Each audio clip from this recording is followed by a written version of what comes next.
Okay, it's going to be a review of WWF In Your House, Mind Games, 1996. Wanted to squeeze one more classic September pay-per-view in before the month ends. And yeah, 25 years ago, going back to September of 1996. So September 22nd, 96, from Philadelphia, Pennsylvania, 13,000. Really, that's not bad at all. Now, one of the things about 96 that I didn't realize was that the attendance was actually quite good. It's just the pay-per-view buy rates and the television ratings just, obviously they weren't what they would become. But yeah, very historic show. I really feel like Mind Games 96, it really sets the tone and, really planted a lot of seeds for a lot of the great things that would come, going into the Attitude Era. It really is the show that really, transitioned the WWF, I would say just going into the right direction. And I think 96 has got to be like one of the, if not the, probably most important year that this company has ever had in a lot of ways. So we start off the show. We got Savio Vega taking on Justin Hawk Bradshaw. You guys know him better as JBL. This is a Caribbean strap match, and it's funny. Obviously, ECW stole the show for this match right here. But when you look at Bradshaw from a distance, it almost looks like Chris Hero from 2014 when Hero started putting on all that weight. They almost look identical at this time. But yeah, it's a strap match. Savio was on the outside, whipping JBL with the strap, and all of a sudden, Sandman just spits beer at Savio Vega. Then, Bradshaw starts, trash talking to him, and then they have to kind of, then the WWF officials and security come out, and it's funny. Vince kind of. He didn't really over promote ECW. He was just like, oh, some local wrestling company is in attendance tonight. They kind of tried to ignore it to kind of give it like a sense of realism. And it definitely worked. There was ECW chants. And, I don't, at the time, I don't think anyone knew that they were going to start co-promoting with ECW. So that's another thing that the pay-per-view is really known for. They actually did show this on the Rise and Fall of ECW documentary. And it's a shame that, the ECW situation really took the buzz away from this match because I thought this was good. Bradshaw actually busted out a clothesline, and Perfect was really like complimentary towards it. He was like, oh, that's a hell of a clothesline. And then eventually Bradshaw came up with the clothesline from hell.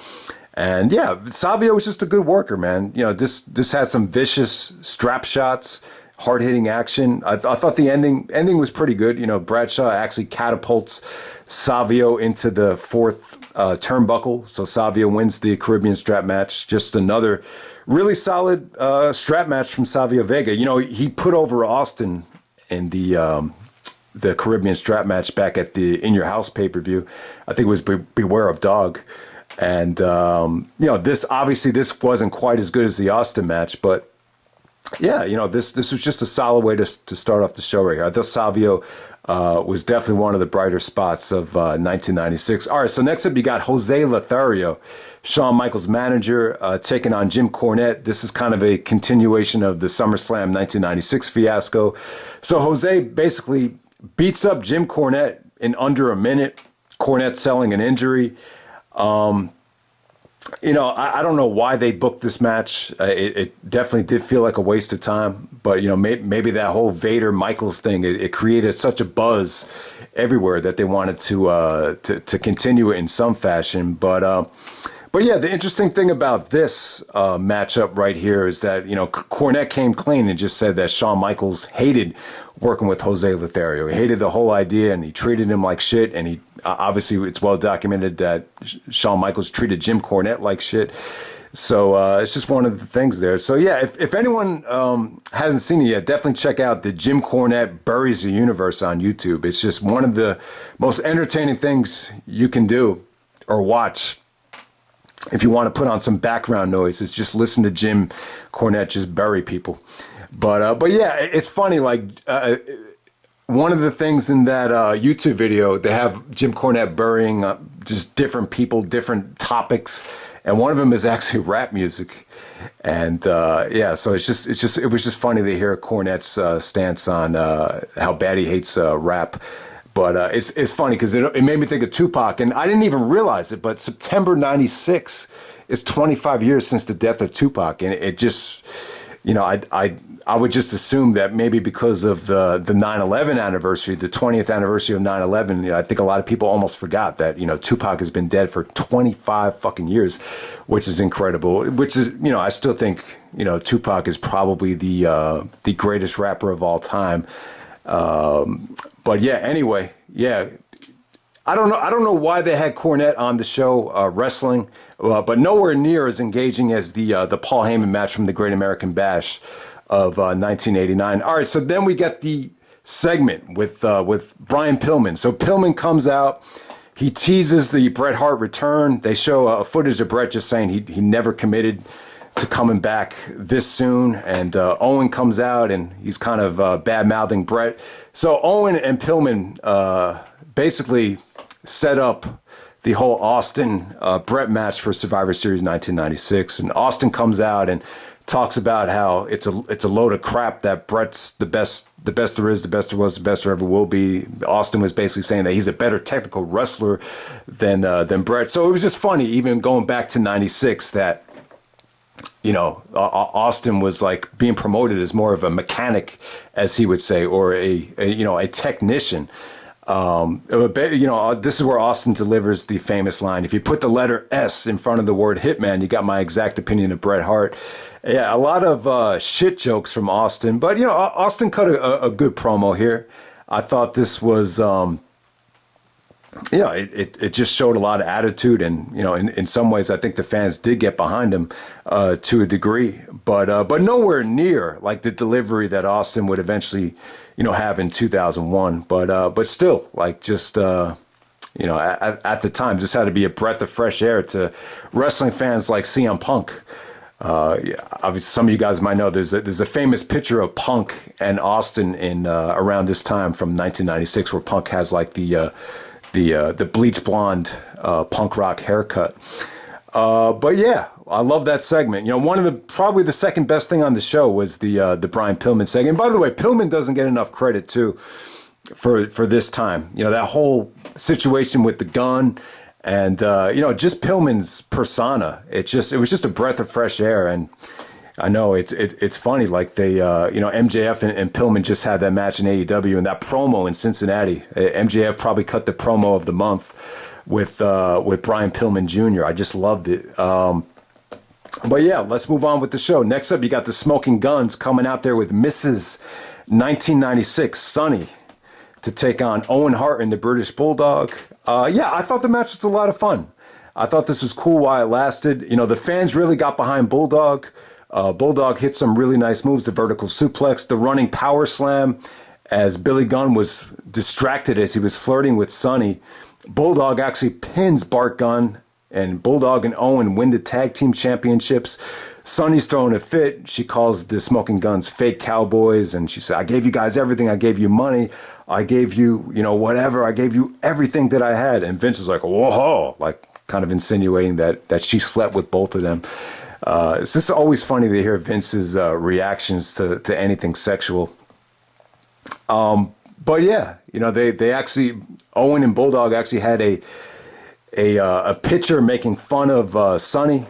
That poster that came above the ring, they had her like with a mustache and everything. So just a lot of, very entertaining match right here. Just the pre-match and even the post-match with Sunny firing the Smoking Guns, I thought was a lot of fun. Sunny just had an awesome personality. She really does remind me of a lot of, different women, girls I went to school with. She even reminds me of, a lot of other women from various forms of entertainment. So Sunny had a great personality, but it's just funny, she was always, if you lost the tag team championships, it was like she would dump you. She went from the Body Donnas to the Godwins to the Smoking Guns. And, this was pretty much the end of it, though, of Sunny, managing the tag team champions in 1996. I think they had her become more of a host of a show called Livewire. And, Sunny really wasn't, the problem with this whole tag team division was that Sonny was really overshadowing the tag teams. That match at SummerSlam '96 where they put the four tag teams in a four-corner survival. It just kind of showed you how pathetic the tag team division was. I mean, it just wasn't that great. But yeah, when you put the belts on a team like Owen and Bulldog, it's like, yeah, man, we mean business. We're at war. Like, we need to, brighten up this division. So, yeah, and, when you go into 1997, that was one of the brightest spots on the roster, giving Owen and British Bulldog the tag team championships. All right, so next up you get Mark Henry actually taking on Jerry Lawler. So Mark Henry just competed at the Olympics.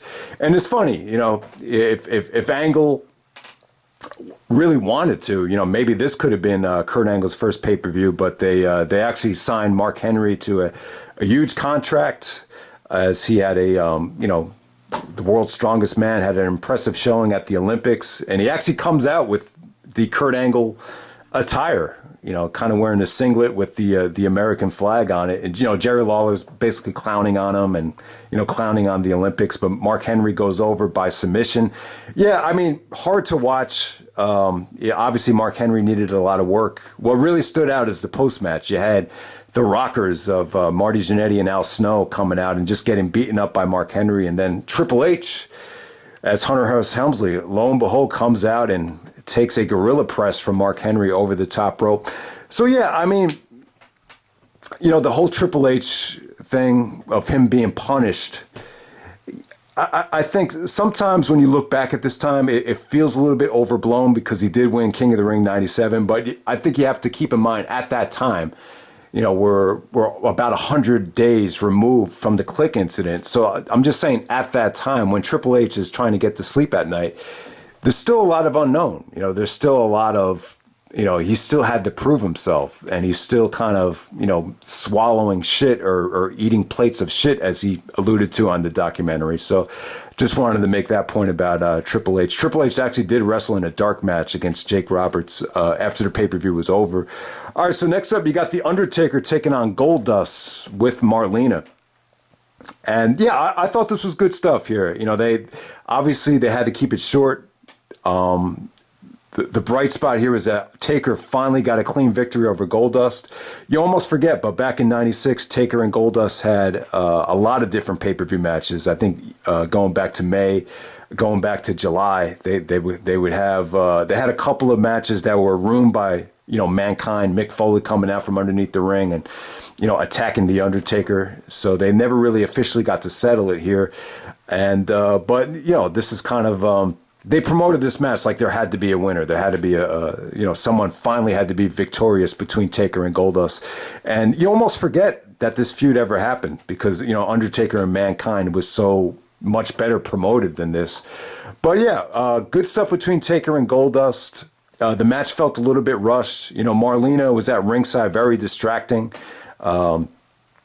She had her cleavage out, and the tits were really hanging out. But Marlena was, she really wasn't doing anything, bad to the Undertaker. Just kind of arguing with the referee. But for whatever reason, Taker was like, extremely distracted by her. Kind of took his eye off the ball. That enabled Goldust to actually literally throw Goldust in Undertaker's eye. But other than that, Taker pretty much dominated the match. Taker was really selling the fact that he was pissed that, Paul Bearer, screwed him at SummerSlam with the urn and siding with Mankind. So Taker, a lot of vicious strikes from him. Just, Taker pretty much dominated the match. And it almost feel like they could have gotten more out of this matchup right here. Taker actually wins with the tombstone, finally gets a clean victory without any shenanigans, which felt like a breath of fresh air. But you just feel like the match could have been better promoted, and just you felt like they could have had, a little bit more rhythm, a little bit more time to get into a better rhythm. They called it a final curtain match, but for whatever reason, I feel like they could have done better. But still solid stuff. I thought both Taker and Goldust actually looked like they were both in their prime at the time. And then the main event, we got Shawn Michaels defending the championship against Mankind. This is not a no disqualification match. But I'll tell you, man, it feels like it. It definitely does feel like it. All right, man, this match is incredible. I would actually say this. This match probably has more replay value than any match, at least in the '90s. I'll definitely say that. I think it's up there with the most replay value out of any match in WWE history. And it definitely feels like it's a street fight hardcore match, but it's really not. It's not, because the match does end by disqualification. It's arguably the best WWF match of all time that ends with a DQ. And I would even argue that it's a 5-star match, but we'll get more into that later. But, kind of the backstory here between Shawn and Mankind. So Shawn cuts a promo before the match where he's actually talking about how he's getting into the ring with this wacky guy. And it's a great thing that he has no mind of his own, because if he did, he'd be really in trouble because he's nervous as hell. I actually thought the promo is actually quite good. I mean, it's a little... The promo actually feels a little bit all over the place. Like Shawn is a little bit nervous, and he's kind of, bickering a little bit. But at the same time, I actually like the fact that he kind of used the Mind Games name and actually kind of, talked about something that was real, which was he has no mind of his own. So it's a good thing, because if he did have a mind, he'd be screwed. And it kind of insinuating that if he actually had a legit mind, he'd be smart enough not to get into the ring with Mankind. So I actually thought the promo was good. Maybe the execution could have been a little bit better. But yeah, man, one of the great things about this combination here is it's just a perfect storm of similarities and contrasts to a degree. I mean, obviously Shawn Michaels is the women in the crowd love him. He's a handsome guy. He's in great shape. He's a dancer. He's the sexy boy. And, Mankind's the total opposite. He's like a creep. He's disturbed. He's, kind of playing this monster gimmick. Foley's always had the reputation for being a little bit overweight, but I thought Foley looked in great shape in this match. I really think he did.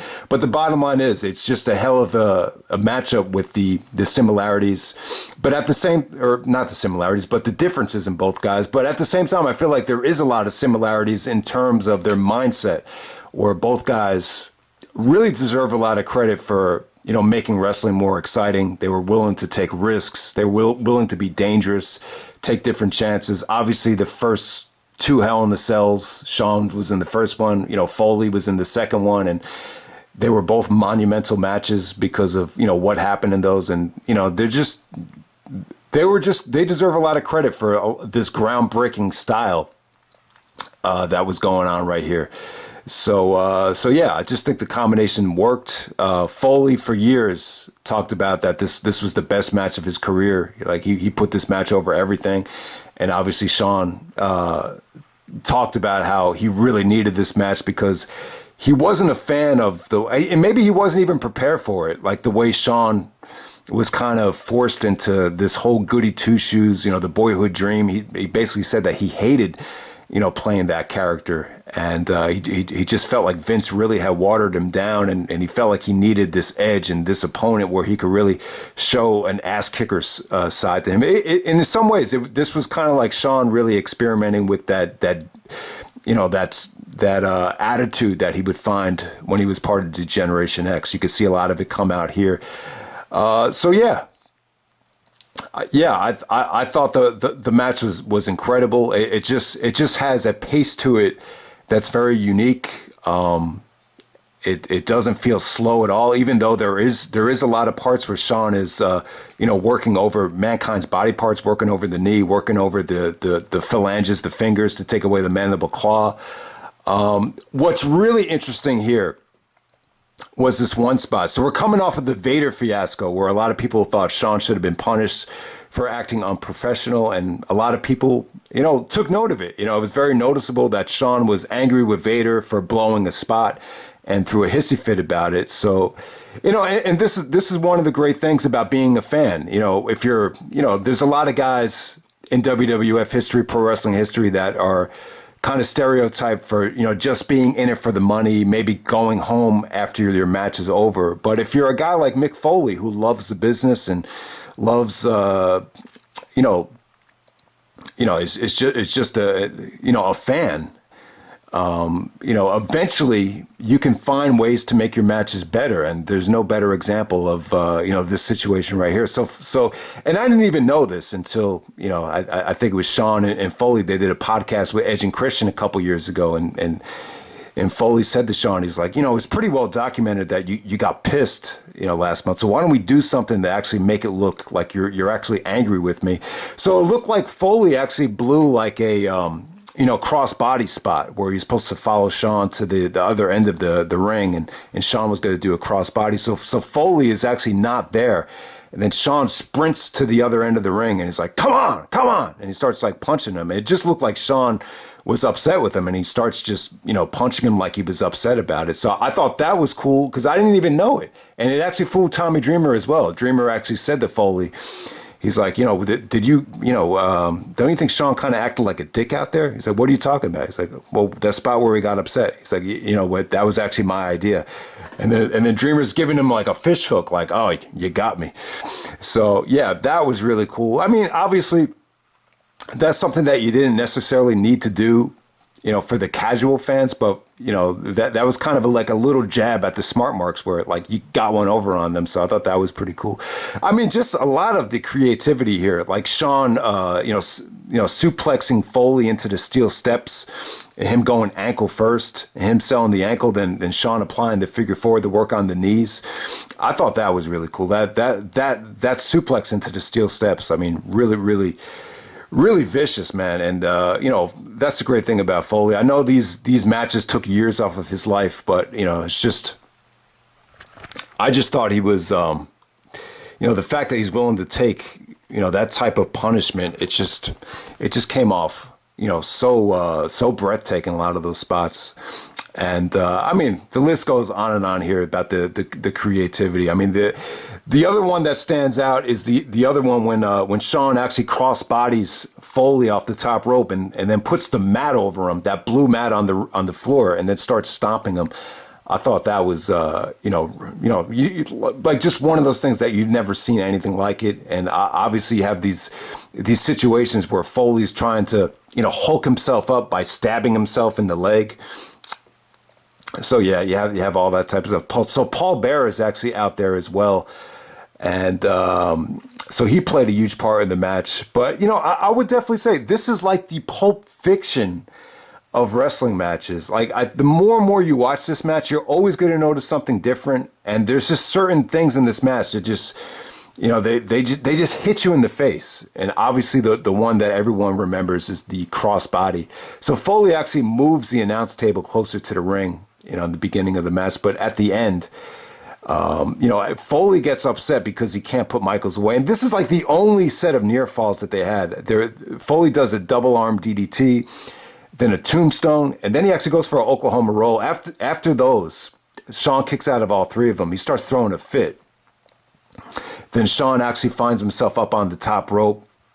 Foley counters it. He counters the elbow drop. And he's about to, suplex Shawn off the top rope. So Shawn sees it coming. Then he cross bodies Foley off the top rope into the table. It just came off great. It came off unexpected. There's that kid in the Team USA Penny Hardaway jersey. He just jumps up, puts both hands up. He acts like it's the coolest thing he's ever seen. So, yeah, that table spot was awesome. And then when Foley gets back into the ring, Shawn actually takes a page out of Sabu's book. He actually, there's a chair in the middle of the ring, so Shawn actually jumps off the chair. Foley's actually holding a chair on the top turnbuckle. So he's trying to come into the ring with the chair. So Shawn jumps off the chair, and it's not sweet chin music, but it's almost like a Yakuza kick, bicycle kick, right in the chair's, right in Foley's face as he has the chair right in the front of his face. I thought that was an incredible spot as well, and it makes sense. Foley's creativity was all over this match. It's well documented that Foley and Sabu had matches in ECW, so I think that helped this match out a lot. But yeah, not a lot of near falls, and it definitely didn't. You definitely didn't really need them when you look back at this match, and you almost forget that the championship is on the line. It was almost like Shawn is like fighting for survival. And, Foley really brought that attitude out of him. And it definitely had that feel like, Shawn is just like fighting for his life against this, twisted individual right here. But yeah, but give Foley credit as well. I think a lot of people, especially a lot of the ECW fans, were very negative on the whole Mankind character or just, Foley's career with the WWF. But I think matches like this kind of proved that, his style was not going to be watered down at all. And, he was proving it. I think when you get to this point, I would definitely say you would agree that Foley was exceeding expectations. If there was any hesitancy that he was going to be, just another, cartoonish gimmick or whatever they thought about it. But yeah, I thought I actually liked the DQ ending. So obviously the disqualification kind of prevented this from being match of the year. I still put the Iron Man match over this. The Iron Man match actually did win the Slammy Award for best match of the year. But, when Shawn is about to pin Foley after the chair shot, Vader comes out. And, but Foley's protected, though. They don't even count to 3. And then Shawn does the crossbody to Vader to knock him out of the ring. Then Sid comes down. Sid gives Vader, like, some of the worst, probably the 2 worst punches I think we've ever seen in a pro wrestling situation right there. So, you have a lot of crap going on here. Then Paul Bearer actually hits Shawn with the urn. Then they try to put Shawn in the casket. So Mankind actually comes out of the casket. So they actually have a casket at ringside. But right before they put Shawn into the casket, after he does the mandible claw, Undertaker actually comes out of the casket, which is pretty cool. I don't think, it was always really cool to see Taker come out of the casket, because it's like, how the hell did he get there? But yeah, at the time it was a pretty satisfying ending to the pay-per-view. Obviously it ended in a disqualification as soon as Vader came into the ring. But, they really had to set up Undertaker and Mankind the next month. Shawn didn't defend the belt at the next In Your House. He wrestled Goldust in a dark match, but the main event was going to be Mankind and Undertaker buried alive. So you had to protect Mankind. I mean, especially at that time, you can't have your main event actually go over, lose clean to the champion. So it protected Shawn, but at the same time, it only made Mankind look stronger, even though he didn't win the belt. You set up that buried alive match, and so I think it was the right call. I really do. So a lot of people won't give it the full 5. Because of that, but in a lot of ways, I will give this the full 5, because I really feel like this match, along with Shawn and along with Mankind, it was, this style and this, experimenting with this type of creativity. It's what really opened the door up for a lot of the success that would happen, the next couple of years. So I'm actually going to go against the grain and give a match that ended in a disqualification the full 5. Meltzer actually gave it 4 3/4. So you can't, I could understand why some people, hate the DQ, but at the time you definitely had to do it to protect Mankind, as he was going to wrestle Taker in the Buried Alive the very next month. There's just no way around it. But yeah, awesome match. I can't say enough about it. The pay-per-view as a whole, it was only $19.95, only 2 hours. The undercard here, there's some interesting things. The Austin and Pillman stuff was fun. The ECW stuff was fun.